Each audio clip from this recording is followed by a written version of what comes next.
ऋषभ जिनेश्वर प्रीतम माहर।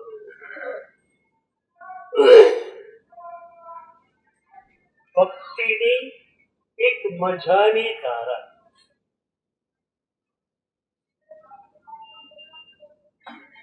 જે ધારામાં તમે વહો અને સતત ભીના ભીના રહો। भक्ति की रसधार में निश दिन पीना।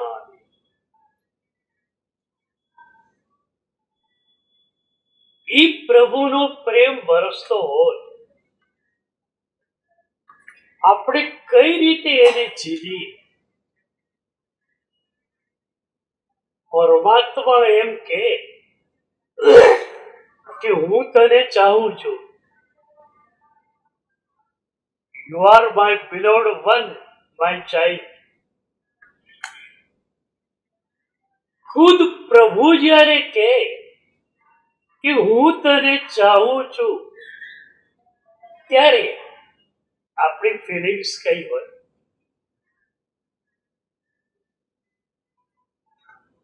પરમ તારક સિમંદર પ્રભુના સ્તવનમાં ચૈત્યવંદનમાં ભાળ વિજય મહારાજે આ વાતને સરસ અંદાજમાં મૂકી છે। सकल भक्त तुम्हें धड़ी, जो हो अमरनाथ। भवो भव हूँ छू तारो, नहीं वेलू संगात। એમની આશ્ચર્ય થાય છે। મેં હમણાં તમને કહ્યું અને મહિનાથી કહેતો આવ્યો છું કે પ્રભુ તમને ચાહે છે। શું થયું?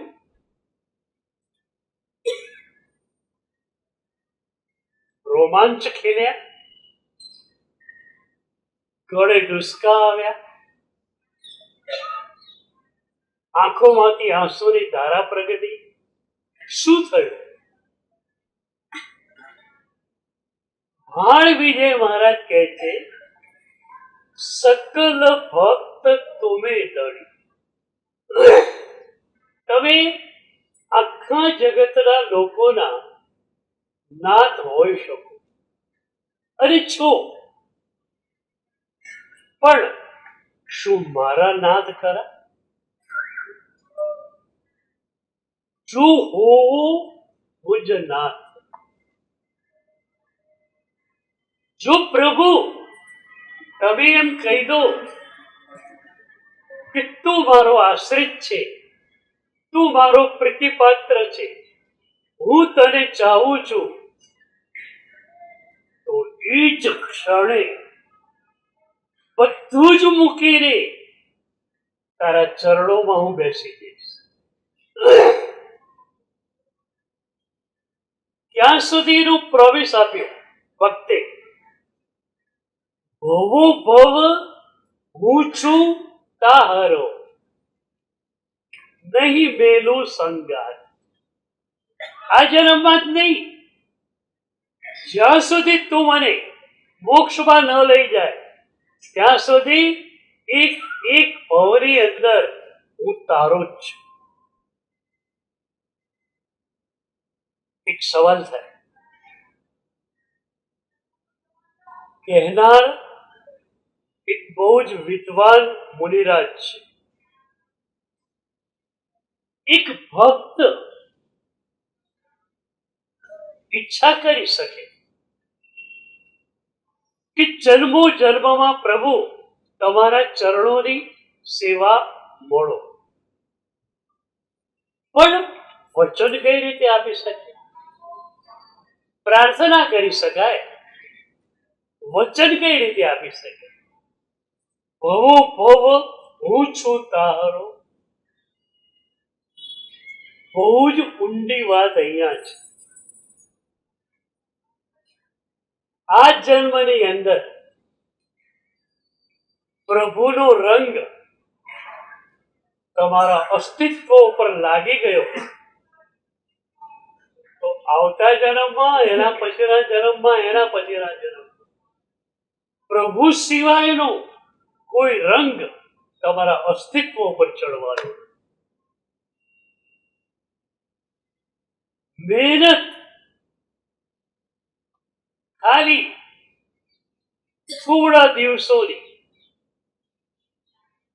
અને જન્મો જન્મનું પ્રોમિસ આપણું ગણો અથવા ભગવાનનું કે પ્રભુ આપણને સાથે રાખશે. તો શું કરવું છે? એ જે પ્રભુનો પ્રેમ વરસી રહ્યો છે એને હૃદયમાં ભરી દેવો છે. પૂરા અસ્તિત્વને એ પરમ પ્રેમના રંગથી રંગી દેવું.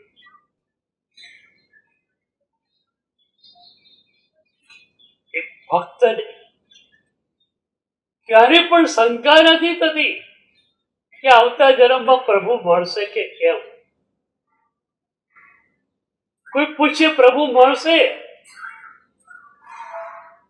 તો એ કહેશે પ્રભુ મળશે એમ નહીં, મળશે જ. ઉદયરત્નજી મહારાજ ખેડાથી સંગ લઈને શંખેશ્વર આવી રહ્યા છે. શંખેશ્વર નજીક આવી ગયું એ વખતે દાદાની મૂર્તિ એક ભાઈના કબજામાં, એને પેટીમાં દાદાને રાખેલા. એની ઈચ્છા હોય ત્યારે દાદાના દર્શન કરાવે. એમાં પણ કોઈ મોટા મહારાજ આવે ત્યારે તો એટલો બધો ભાવ ખાય. હમણાં નહીં, હમણાં મારે નાસ્તો કરવાનો છે, કલાક પછી આવું છું. કલાક પછી આવે તો મારે સ્નાન કરવાનું છે, કલાક પછી આવું છું.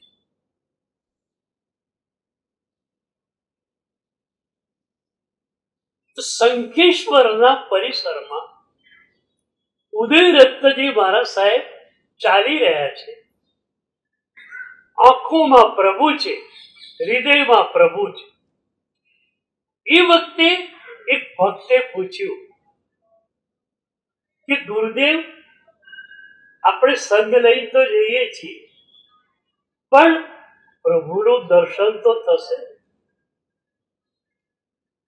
એ વખતે એ મોટા ગજાના ભક્તિ યોગાચાર્ય કહ્યું, દર્શન થશે એમ નહીં, થશે જો. અને ગણિત સમજાય, મજાનું ગણિત છે. ઉદયરત્નજી મહારાજે કહ્યું, હી ઇઝ એવર રેડી. પ્રભુ તો તૈયાર જ છે. તમે જે ક્ષણે તૈયાર થાઓ પ્રભુનું મિલન થઈ જાય.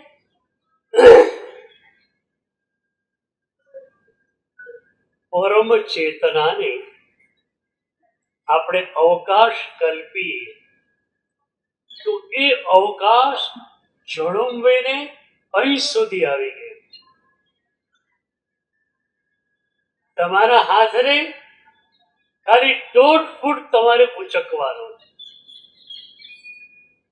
એટલું પણ તમે ના ઉચકી શકો તો સદગુરુ તમારા હાથને ઉચકી અને પરમ ચેતના સાથે તમને જોડી આપશે.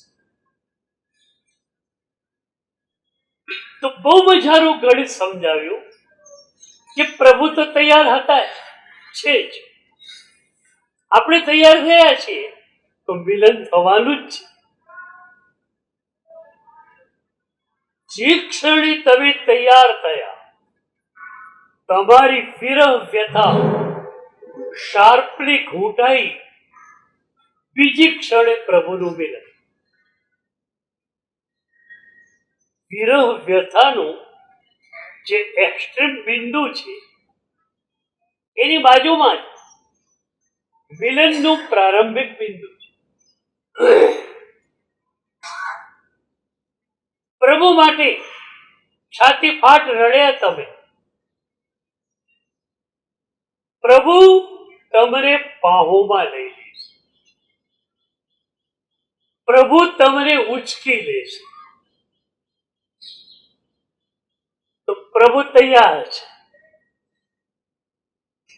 અને પ્રભુએ જ મને મોકલ્યો છે કે ભાઈ આ મૂર્તિયાને બધાને તૈયાર કરો. મારે આ બધાના હૃદયમાં અવતરિત થવું છે. તો ઇનિશિયલ સ્ટેજમાં એમના હૃદયને અહોભાવથી ભીનું ભીનું થોડુંક નિર્મળ બનાવી દો અને એ નિર્મળ હૃદયમાં મારો વાસ છે. ઉત્તરાયણ સૂત્રના બે સૂત્રો છે. સોહી ઉચ્ચુઓ ભુવસ ધમ્મો શુદ્ધસ્ય ચિત્ત. હું એનો મુક્ત અનુવાદ એવી રીતે કરું છું કે પ્રભુ કે છે કે તું તારા હૃદયને નિર્મળ કર, મારે તારા હૃદયમાં આવવું છે. અને જે ક્ષણે તમારું હૃદય નિર્મળ થઈ ગયું એ ક્ષણે જ ઓન ધેટ વેરી મોમેન્ટ પ્રભુ આવી જશે.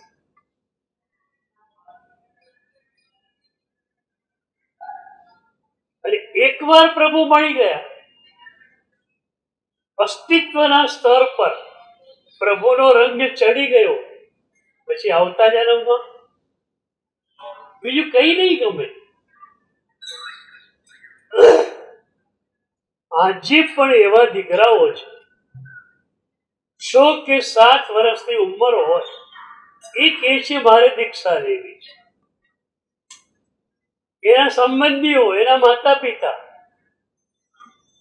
એને જાત જાતની સામગ્રી બતાવે કે આ ખાવાથી મજા આવે, આને આ રીતે વાપરવાથી મજા આવે. એ દીકરો સ્પષ્ટ કહી દે છે કે હું આના માટે જન્મ્યો જ નથી. માત્ર ને માત્ર પ્રભુનો રંગ મારા અસ્તિત્વ ઉપર ચડેલો છે, એટલે પ્રભુની આજ્ઞા પ્રમાણે જ મારું જીવન વ્યતીત થશે.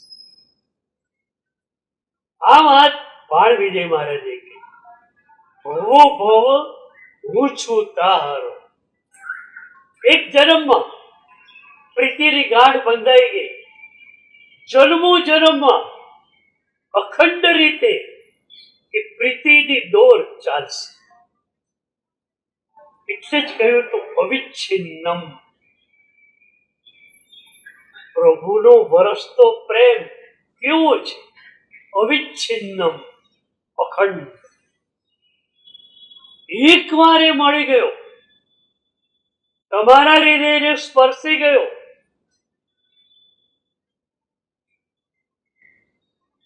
પછી બસ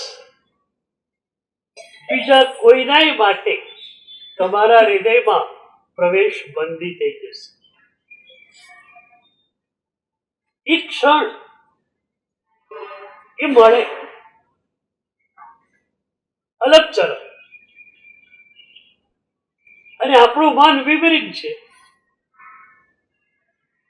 પાછું પદાર્થોમાં, વ્યક્તિઓમાં જતું રહે. એ પ્રીતિની દોર તૂટી જાય શરૂઆતમાં. તો પ્રારંભિક ભક્તની હાલત એવી હોય છે કે એકવાર એનો આસ્વાદ માણ્યો, બીજું કઈ જ ગમતું નથી અને એ મળતો નથી.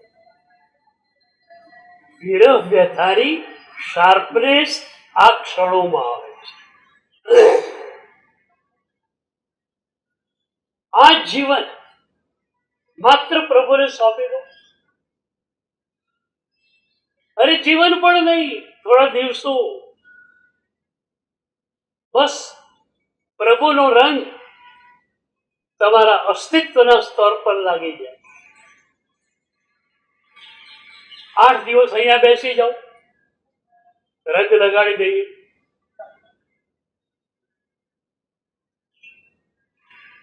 ડિસ્કાઉન્ટ ઓફર તો કરવી જ પડે.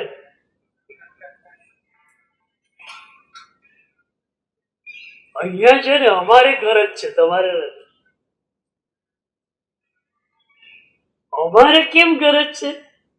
પ્રભુની આજ્ઞા છે માટે.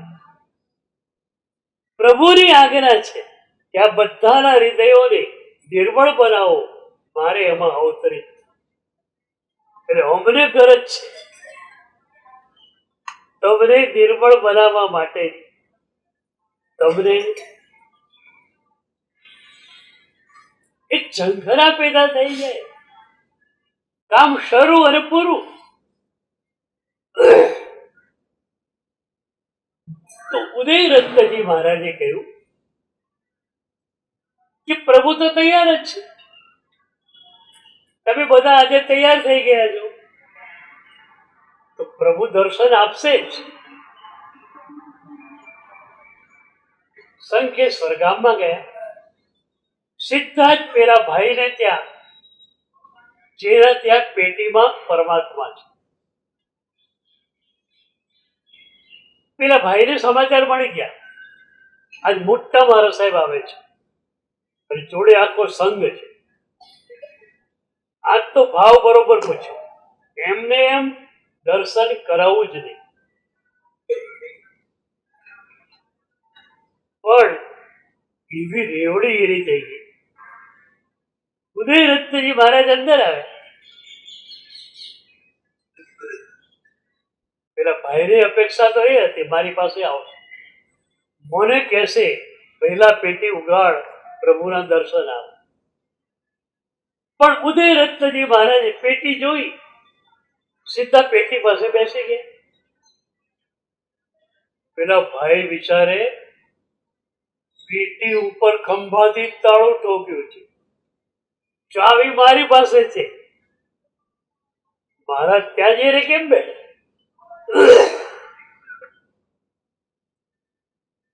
પણ એ ડાયરેક્ટ ડાયલિંગ ના પુરુષ સિદ્ધિ સ્તવના શરૂ કરી. સાર કર સ્વામી શંખેશ્વર, દેવ કા એટલી વાર લાગે. અમે આટલે દૂરથી તારા દર્શન માટે આવ્યા, અને તું વિચારે છે દર્શન આપવા કે ન આપ?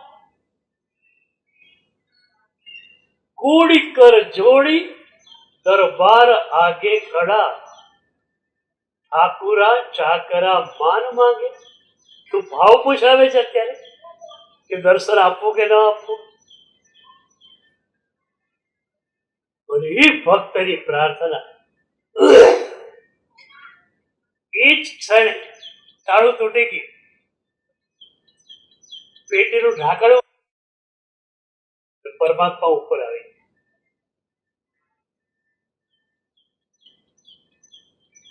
એક પ્રાર્થના તમે કરી દો કે પ્રભુ તું મારા હૃદયમાં અવતરિત. અને એ પ્રાર્થના સઘન બનશે. એક જ વાત થશે કે મારા પ્રભુને શું ગમે. અમારા લોકોને દીક્ષા કેમ નહીં?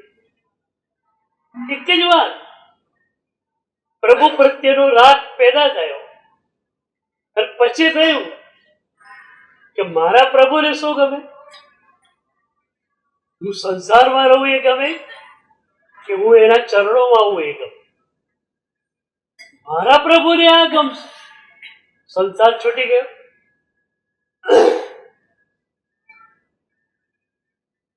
તો 5 વિશેષણો પરમ પ્રેમને આપેલા.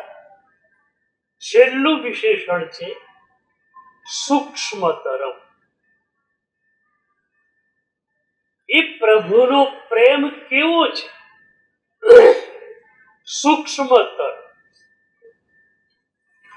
રાગ સ્થૂળ છે.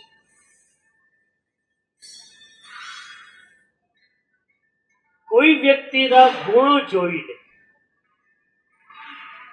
એના પર પ્રેમ થાય, એ સૂક્ષ્મ છે, અને પ્રભુનો આ જે પ્રેમ વરસે છે એ સૂક્ષ્મતર છે. રાગ સ્થૂળ છે. નાના બાળકને પણ રમકડું ગમે છે, આસક્તિ આવી ગઈ, રાગ આવી ગયો, કારણ કે રાગ જન્માંતરીય ધારા છે.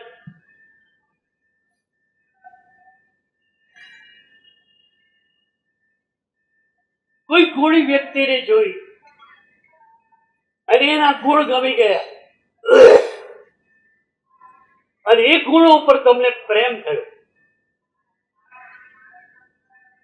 એ વ્યક્તિ ઉપર પ્રેમ થયો,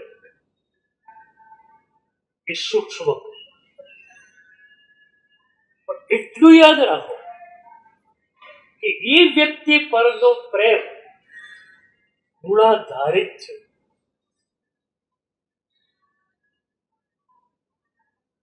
નહીતર ઘોટાળો શું થાય? એક વ્યક્તિ તમને ગમે છે, તમે પછી એના ગુણોની વાતો કર્યા કરો, ઓ એનામાં આ ગુણ છે, એનામાં આ ગુણ છે. પણ એ વ્યક્તિ તમને જે ગમે છે એ એના ગુણોને કારણે ગમે છે કે તમારા અહંકારને પંપાળે છે માટે તમને? એટલે વ્યક્તિ પરનો પ્રેમ, ગુણી વ્યક્તિ પરનો પ્રેમ ગુણાધારિત છે. અને પ્રભુનો જે પ્રેમ છે એ સૂક્ષ્મતર છે. એ સૂક્ષ્મતર પ્રેમને ઝીલવા માટે સજ્જતા ઘણી બધી જોઈશે. વિચાર કરો, અનંતા જન્મોમાં મેં અને તમે અસંખ્ય કાર્યો કર્યા, પણ એક જ કામ ન કર્યું જે ખાસ કરવાનું હતું, એ પ્રભુના પ્રેમનો સ્પર્શ. દુનિયા આખીને જોઈ લીધી,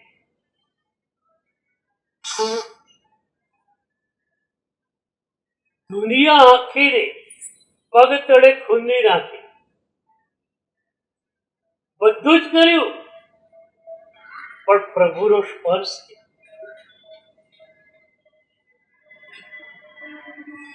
એલિયટની એક સરસ કવિતા છે, much is your building but not the house of God, much is your writing but not the word of God, much is your building but not the house of God. ભાઈ તે ઘરો બાંધ્યા, પ્રભુના મંદિરો કેટલા બાંધ્યા? એ ખૂબ લખ્યું, પણ એમાં પ્રભુને સંબોધીને લખાયેલા પત્રો કે પ્રભુને એક વાર પત્ર લખ્યો છે? તમે તો સમજી બેઠા કે પત્ર લખીએ તો શું, પત્ર ક્યાં ત્યાં પહોંચવાનો છે, તો ખોટી મહેનત કોણ કરે? પણ તમે લખો ત્યારે એ અંતર્યામી પ્રભુ એના જ્ઞાનમાં એ વાત ઉપસી આવે છે. સર્વજ્ઞ પ્રભુના જ્ઞાનમાં કોઈ વસ્તુ બાકાત રહેતી નથી. તો હવે પ્રભુને પત્ર લખવાના, બરોબર? પ્રાર્થના શું છે? પ્રભુને પત્ર જ છે. અને તમારા શબ્દો જેવા તેવા હોય, વાંધો નહીં, કંઠ બસુરો હોય, વાંધો નહીં, ભાવ મધુરો જોઈએ. 3-3.5 વર્ષનો દીકરો, પપ્પા બહાર ગયેલા, તો પપ્પાનું લેટર હેડ ને પેન પડેલા, એને તો લીધા. હવે તો કેજીમાં ગયો નથી, એબીસીડી આવડતી નથી, પણ ટીટા ને ચોકડા તો આવડે. લીટમ લીટા ચોકડમ ચોકડા, એક પાનું બીજું પાનું. ત્યારે પપ્પા શું કરે છે? 3.5 વર્ષનો દીકરો, આજના જમાનાનો લીડર હતો. મારા મિત્રોને પત્ર લખું છું, પણ તને ક્યાં લખતા આવડે છે? હા, પણ એને વાંચતા ક્યાં આવડે છે?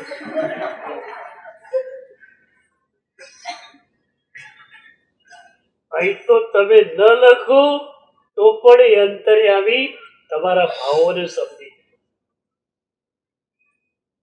3 પત્તા દીકરાએ ફાડી લીધા, ઘડી વાળી ખિસ્સામાં મૂકી દીધા. અને યોગાનુયોગ બીજા જ દિવસે જે એનો મિત્ર હતો, જેને પત્ર લખતો હતો, એ એની મમ્મી સાથે અહીંયા આવ્યો.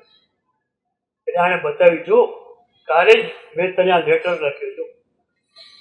પેલો બી ખુશ થઈ ગયો, તાળી પાડી, વાહ. આપણી પ્રાર્થના એટલે શું? આ લીટમ લીટા ચોકડમ ચોકડા, પણ એ અંતર્યામી છે, એ આપણા ભાવોને સમજે છે. તો ભક્તિ કી રસધાર में નિષદિન પીના રે. અને છેલ્લે કહ્યું, સાઈ સેવન में દેસી કછુ વિલયન કીના રે.